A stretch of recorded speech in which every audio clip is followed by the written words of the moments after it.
Bu Yamin, Dr. Rosi, dan Ustaz Tamam, silakan. Baik, terima kasih untuk Pak Tamam. Jadi untuk absen itu diberitahukan ke wali murid, Pak, ya. Jadi gini, untuk Pak Tamam tadi yang tanya tentang rekap siswa itu nanti absennya itu dikirim di grup per kelasnya. Jadi per kelas itu nanti ada grup WA-nya, tinggal nanti per bulannya itu kalau di per bulannya itu nanti dikirim di situ, jangan di Japri. Kalau yang di Japri itu nanti yang tahu kan hanya wali murid yang bersangkutan, sedangkan rekapnya itu kan semua siswa. Jadi nanti bisa, kalau dulu kami itu per minggu itu kita upload, tapi itu terlalu banyak, jadi kita rubah per minggu. Nah nanti sebelum melakukan itu rekap absen itu pada awal itu ada surat pemberitahuan. Jadi kalau mamanya hanya nyampe 100 itu maka itu akan diskor. Sehingga kemarin itu tahun yang kemarin 2020 kita itu men-skor setidaknya 2 orang. Itu karena melebihi batas yang sudah ditentukan. Skornya tidak langsung dikeluarkan. Yang pertama kita itu suruh ngaji. Jadi yang lahirnya itu KBM, yang absennya itu lebih dari 100, kita suruh ngaji di depannya di halaman sekolah itu. Tapi bukan di halamannya, di terasnya itu, di teras sekolah. Coba Kemudian kalau nanti nyampe 100 nanti ada batas lagi, itu nanti kita kasih berapa juz gitu. Nah kalau sudah nyampe peringatan yang ketiga kemarin itu sampai ada yang 3 kali, maka kita suruh pindah gitu. Kalau kita cari sekolahan pindahan gitu. Mungkin itu Pak Tamam. Jadi bukan di Japri per wali murid, tapi per grup wali kelas itu, per kelas gitu maksudnya. Terima kasih Pak, terima kasih. Ya, terima kasih.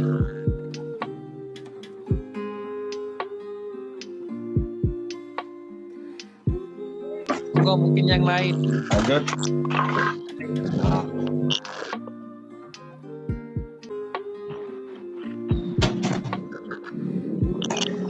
Tadi pertanyaannya Pak siapa Imam Mahtum belum terjawab itu Bu siapa Bu Ovia dengan Mbak Vivi.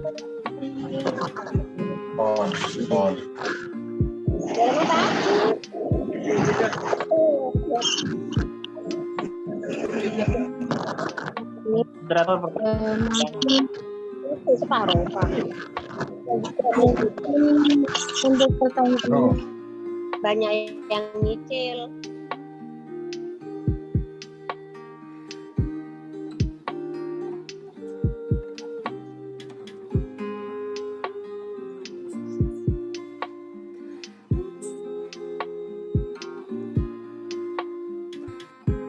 Kita motor dulu. Halo. Halo. Penyaji materi, silakan. Assalamualaikum. Oke, iya, silakan. Waalaikumsalam. Mungkin yang saya tangkap itu tolak ukur di manajemen sekolahnya kesejahteraan. Tolak ukur pada pembiayaan itu dikatakan berhasil seperti apa sih? Gitu? Mungkin dikatakan berhasil mungkin dilihat dari kesejahteraan guru-gurunya dan fasilitas murid-muridnya yang ada di sekolah, Ustaz. Seperti itu.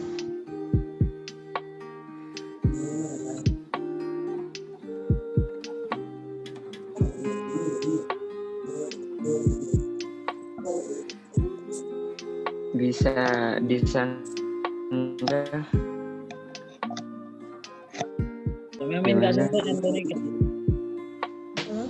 Halo. Halo, gimana? Silakan Ustaz Imam. Begini Bu, maksud dari pertanyaan kami setelah mengetahui problem ya pembiayaan yang tadi Bapak Tamam seperti itulah contohnya. Lalu apa sih tolak ukurnya tentang biaya pembiayaan yang baik dalam lembaga itu seperti apa? Soalnya begini, Bu. Dicontohkan kepada lembaga kami, bahwasanya di tempat saya mengajar ini pembiayaannya lumayan bagus begitu. Karena yang membiayai itu yang punya sekolah itu kerjanya di luar negeri di kapal pesiar menjadi SDM. Jadinya biayanya besar, gajinya guru terjamin lah, terus fasilitas ada, tapi tidak menjamin begitu, Bu. PC kemana? Kami Bu, mana ya? Posang. Sulit Posang begitu. Jadi tolak ukur, iya posang ya Pak. ya PC posang, tak di PC posangan mulai gitu. Jadi kurang bersyukur itu Mas Imam. Di kami saya Nyamanan tadi segi. tolak ukur Maksudnya Pak gimana, yang Kak? bagus itu. Mas. Kasihin. Halo? Maksudnya gimana Mas?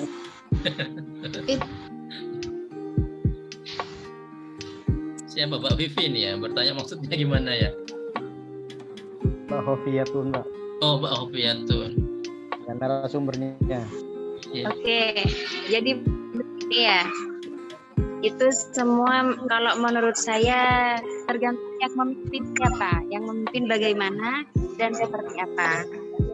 Jelas ya?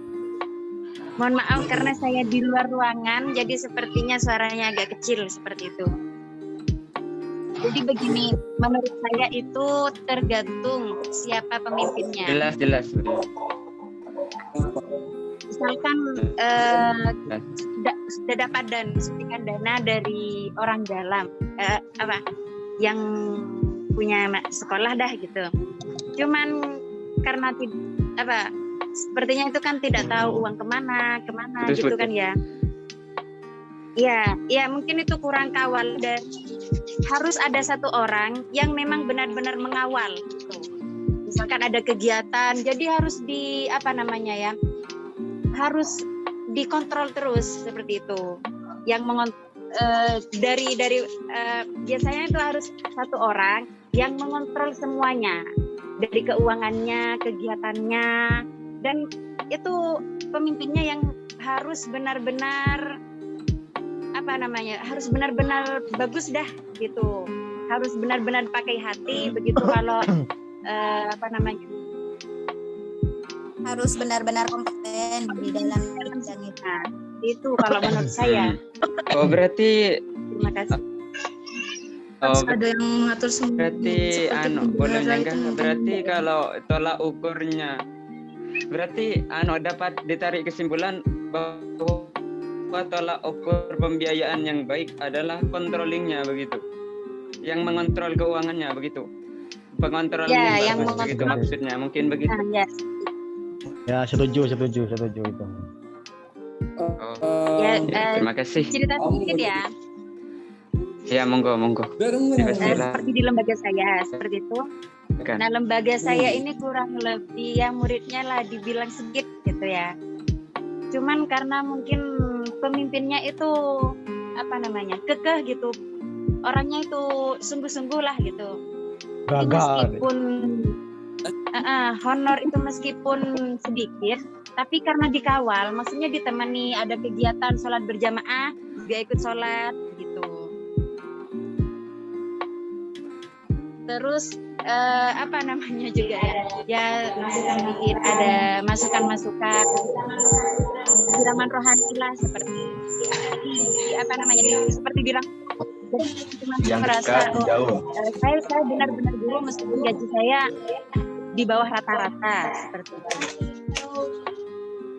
Berapa itu?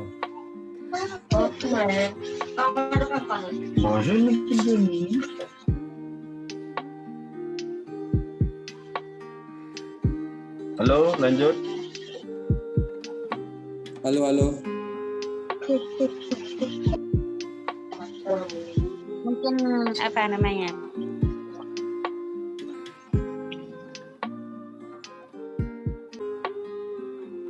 Ya kurang lebihnya ya seperti itu sudah kalau menurut saya. Mungkin ada tambahan dari teman yang lain. Mau menambahkan Ustaz? Monggo ditambah. Ya. Tolak ukur pembiayaan yang baik itu menurut saya kan setiap anggaran itu pasti direncanakan sebelumnya. Jadi fungsi-fungsi manajemen seperti perencanaan, terus pelaksanaan, kemudian ada pengawasan itu dilaksanakan gitu. Jadi anggaran yang sudah direncanakan itu apakah digunakan sesuai dengan yang direncanakan gitu, apakah sesuai dengan yang dibutuhkan seperti itu. Makanya di situ ada controlling supaya mengawasi apakah ya tadi perencanaan biaya itu digunakan sebagaimana yang direncanakan atau tidak. Gitu. Halo, assalamualaikum. Saya juga mau menambahi Pak Ustadz. Ini Ustaz. Assalamualaikum.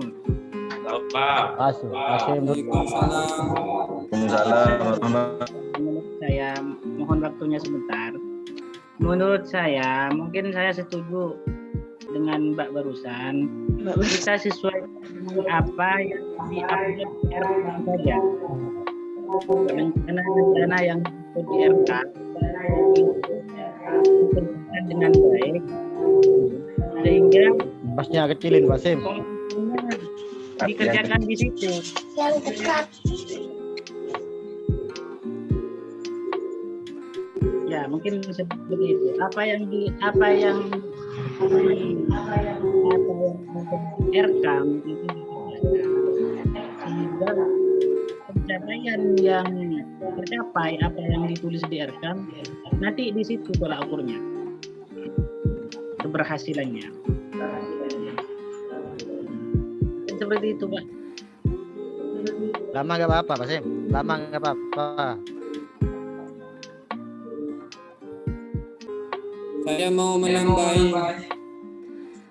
Nambah itu. Sudah, Bang Hasim. Ini Pak Sim. Mari Pak Olimin, mari. Assalamualaikum warahmatullahi wabarakatuh. Waalaikumsalam warahmatullahi wabarakatuh. Waalaikumsalam warahmatullahi wabarakatuh. Saya mau menambahi terkait dengan tolak ukur keberhasilan lembaga pendidikan.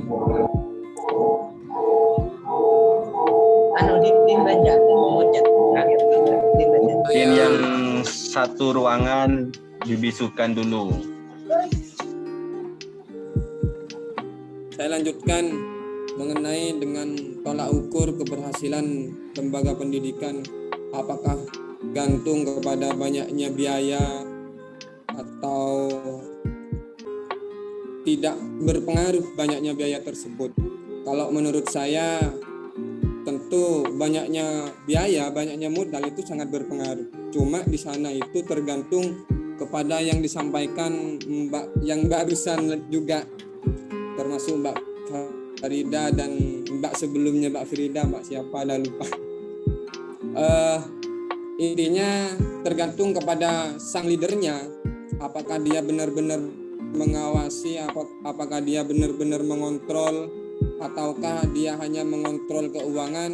Kalau cuma mengontrol keuangan itu saja belum cukup, tapi juga harus balance antara banyaknya modal yang digelontorkan atau etos kerja dari berbagai guru itu harus kita juga awasi. Jangan-jangan banyak uang yang dikeluarkan tapi etos kerjanya malah tidak balance dengan banyaknya uang yang dikeluarkan. Itu sudah menjadi, istilahnya gampangnya mungkin sudah ada yang pincang. Jadi harus sama-sama imbang.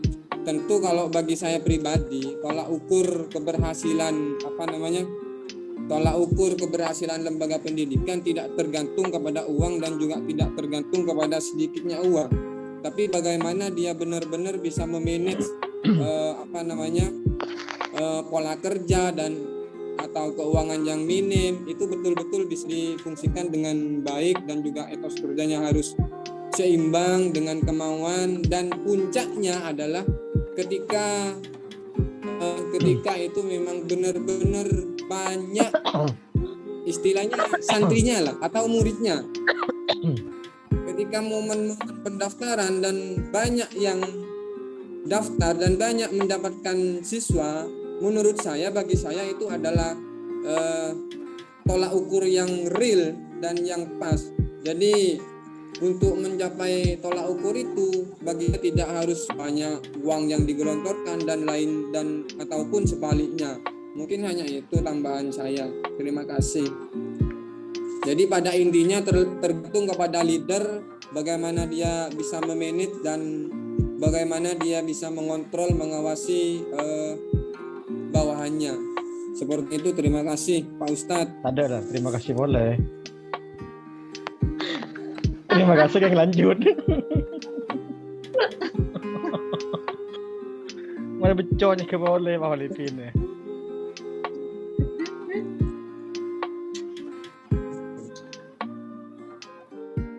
Mungkin cukup, ganti materi.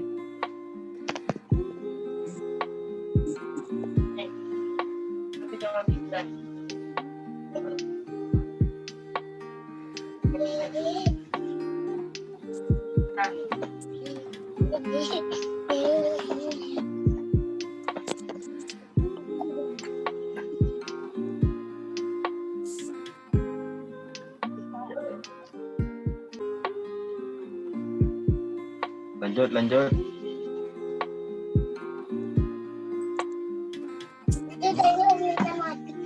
Pasim kok rekam itu. Bagaimana Bapak Ibu? Sudah selesai? Masih ada yang mau presentasi lagi mungkin? Nggak ada sudah ya? Sudah ya? Siddiq Pak, masih ada. Muhammad Siddiq. Sudah Pak, selesai Pak. Sudah selesai. Gimana Pak Tamam? Sudah Pak Tamam. Baik, bismillah. Bapak Ibu yang saya muliakan, yang saya hormati, berkaitan dengan materi kita, ya, yang disampaikan tadi ada siapa?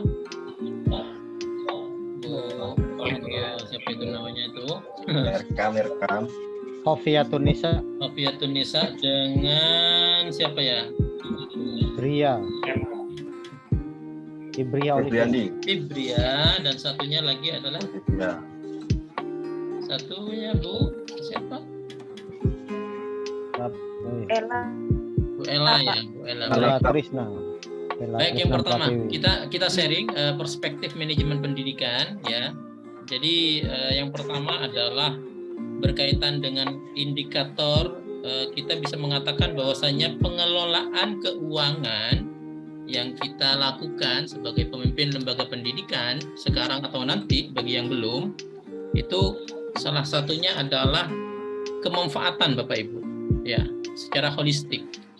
Kalau kita di S1 itu kita belajar tentang total quality management. Jadi jenengan mengeluarkan uang kepada satu aspek komponen manajemen pendidikan, tapi itu bisa berdampak kepada yang lain. Itu menjadi salah satu indikator.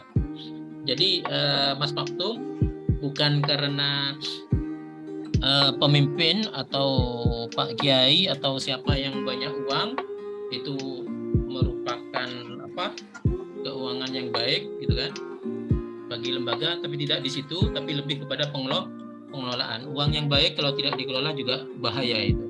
Makanya jenengan sekolahnya apa sih sebenarnya Ustaz Imam Maktum ini? Kok saya tertarik juga ingin jadi guru di situ ya. apa nama sekolahnya Ustaz? Bukan cuma kalau gajinya besar saya daftar Pak Maktum. MA Insan Madani. Dan MTS Insan Madani. Insan Madani. Berapa gajinya per bulan Pak Maktum? Rekrut dulu Pak Maktum. Tapi teman-teman tapi kita rugi itu sebenarnya gitu kan. Jadi kepala, jadi pemimpin membiayai sekian banyak SDM, tapi kemudian tidak ada peningkatan, itu yang sebenarnya merugikan gitu kan. Maka kita belajar manajemen itu di situ ya, di situ pengendaliannya di situ, eman gitu loh. Tapi guru-guru itu seharusnya Ustadz Imam Maktum harusnya komitmen karena sekian banyak guru itu gajinya tidak sejahtera, gajinya tidak memadai, tapi mereka komitmen. Tapi nggak tahu, ini masih belum bisa dikatakan apa ya, deal, karena sumbernya masih dari Ustadz Imam Mahtum. Saya khawatir Ustadz Imam Mahtum yang bingung, yang lain tidak bingung gitu kan.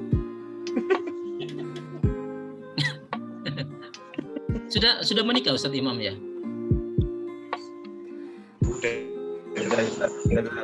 Sudah punya anak berapa itu Pak? Baru menikah Pak, pengantin baru. Oh, baru menikah. Iya. Tapi sudah tahu. Oh ya. Nah, kalau tidak menikah seharusnya menikah. Mungkin dia pusing mau diapakan uang saya ini gitu kan. Makanya dia bingung. Ya bukan. Bukan Ustaz. Oh, bukannya. Baik, itu saja, Ustaz. Jadi tidak apa, belum deal ya.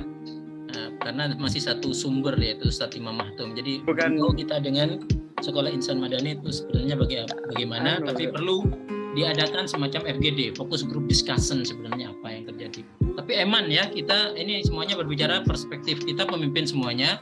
Kalau dana sudah terjamin tapi kemudian tidak ada peningkatan pada minimal komponen yang 7, kurikulum, sarana, nggak ngefek, nggak ada efeknya, itu harus dikendalikan. Maka benar katanya Pak siapa tadi, ada pengontrolan itu ya, di situ fungsinya gitu kan. Jadi controlling jangan dimaknai sebagai pengawasan yang negatif. Sebenarnya kita harus memaknai hal itu adalah perbaikan untuk kemudian kita welcome kan. Itu yang pertama Ustadz ya. Jadi indikatornya ya terlaksananya program. Jadi uang seberapapun, berapa persen nanti terlaksana, itu adalah indikator keberhasilan pada pembiayaan kita lakukan ya. Yang kedua adalah holistik, dia sifatnya holistik. Antum bisa mengeluarkan kepada anggaran bagian sarana, tapi itu berefek kepada efektivitas KBM. Sarana yang bagus kemudian bisa berefek ke KBM. Itu bagian daripada indikator keberhasilan pembiayaan yang kita berikan. Nanti kita akan belajar di semester 2 di manajemen pembiayaan, insya Allah nanti. Kalau tidak dengan saya, nanti dengan dosen yang lain, itu sudah ada manajemen pembiayaan ya. Itu yang pertama. Yang kedua, RKJM, Bu Vivi, ya, dengan Fovia ya. Saya nggak tahu ini karena tidak di-share, jadi kita tidak tahu. Yang terpenting di dalam program itu terdapat kolom yang integrated. Maksudnya adalah 5W1H-nya harus ada, Bu. Mungkin dari beberapa tadi malam dari kelas yang lain dimunculkan jangka pendek itu 1 tahun kurang lebih kan. Dia hanya menjabarkan tentang program-programnya bla bla bla bla, tapi penanggung jawabnya belum ada, biayanya kurang lebih di mana, berapa, tempatnya di mana, bahkan mungkin kalau perlu nanti ada plan B, karena setiap program perencanaan, karena kita fokus di dalam perencanaan strategis, 5W1H itu harus lengkap. Ya. Dan itu yang kedua harus dipastikan. Maka kalau ada kegiatan yang kemudian tidak terlaksana karena memang bukan perencanaan yang salah, tapi yang merencanakannya yang salah gitu kan. Nah, itu yang perlu dipertimbangkan di dalam kita menyusun program. Jadi yang terlalu banyak tadi sudah disinggung oleh Ustadz Buyamin ya. Banyaknya program itu bukan berarti lembaga itu hebat, bukan. Maka lembaga yang bagus perspektif manajemen itu bukan juga karena uangnya langsung banyak, bukan. Perspektif manajemen ya.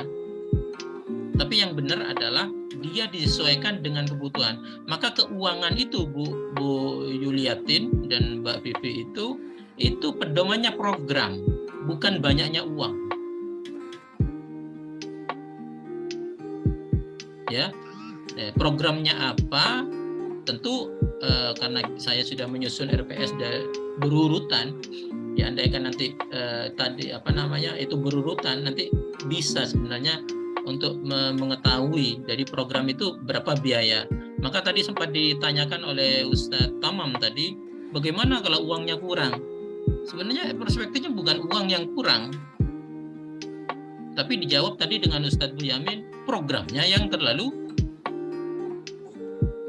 gede itu lah. Apa nafsu apa katanya? Nafsu apa Ustaz Boyamin? Nafsu birahi atau gimana? Nafsu rajin betul ada, Pak. Bukan. Nanti ada.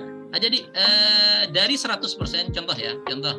Saya contohkan di MI umpamanya. Guru pada 5 tahun yang akan datang sudah S2 umpama nggak tahu ya. Jangka panjangnya kalau seperti itu kan berarti bukan 1 tahun, berarti menengah minimal itu kan. Nah, apa yang akan kita lakukan dalam kondisi 5 tahun itu? Jadi 5 tahun sudah S2 semua, itu sudah dijalankan mulai tahun pertama. Bagaimana biaya? Jadi bukan kemudian dibiayai semua, gitu kan? Enggak. Itu berarti selesai semua, bukan jangka menengah lagi, gitu kan?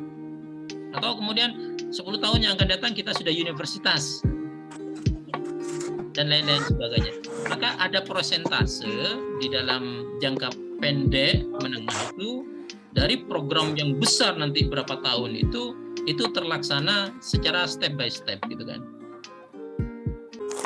Jadi dengan dikondisikan dengan keuangan yang ada. Uangnya yang ada sekarang berapa persen ya itu dulu. Seperti itu. Maka di jangka panjang itu estimasi pembiayaan memang harus jelas. Jenengan harus duduk gitu, tidak bisa sehari 2 hari kemudian sudah langsung dipatok ditandatangani oleh Pak Boyamin gitu sebagai kepala sekolah. Tidak. Jadi harus memikirkan lagi, duduk lagi. Nah disitulah program itu nanti akan efektif. Kita kadang-kadang keburu kan, apalagi sudah masa-masa akreditasi bukan keburu lagi langsung copy paste kan. Programnya muluk-muluk.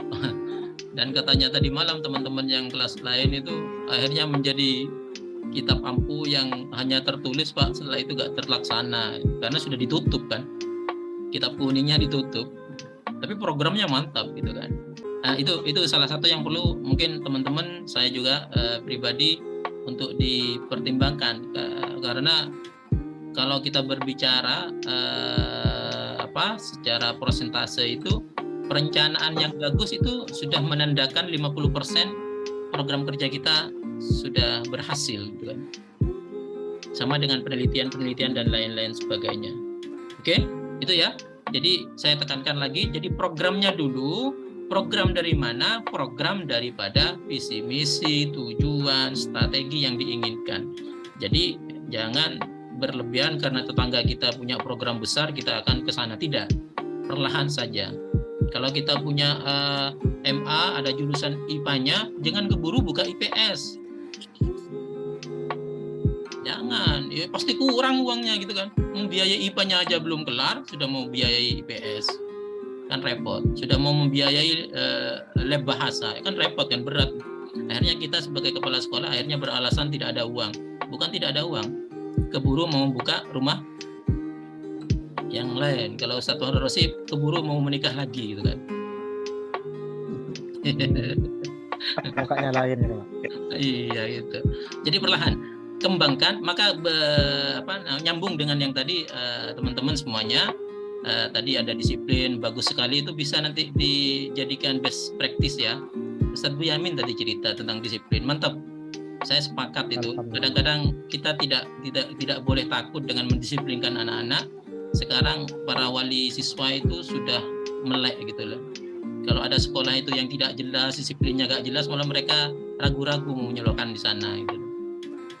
Banyak di sekitar saya, lingkungan saya, Keraksan ini yang disiplin malah itu inden gitu loh. Banyak yang sudah mendaftar ya karena disiplinnya jelas, programnya jelas dan lain sebagainya. Itu mungkin perlu dikuatkan karena kita ini adalah di manajer lembaga pendidikan, para pemimpin-pemimpin. Tapi memang saya tidak tahu, makanya memang ada analisis SWOT teman-teman di budaya yang ada di lembaga masing-masing seperti apa. Itu harus memang perlahan, tidak sebagaimana yang kita bicara seperti ini gitu lah. Jadi saya juga gak tahu harus bagaimana, maka itu harus disesuaikan dengan analisis SWOT-nya, kondisinya bagaimana dan lain sebagainya. Itu ya. Yang keberapa itu dah?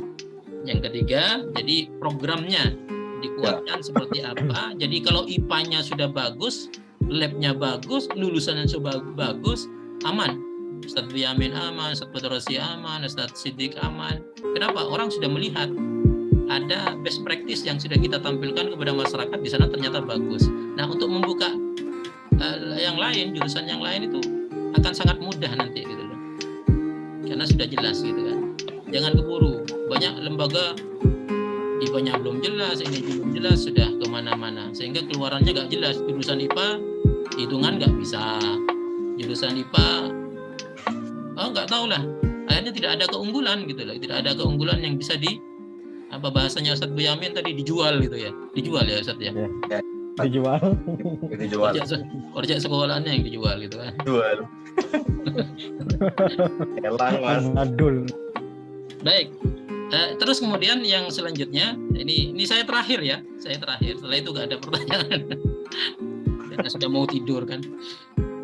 Kebutuhan dana yang banyak ya. Kebutuhan dana yang banyak Ustadz Tamam. Antum jangan terlalu pusing memikirkan dana terus Ustadz. Apa yang tadi menjadi saran dari teman-teman itu bagus sekali Ustadz.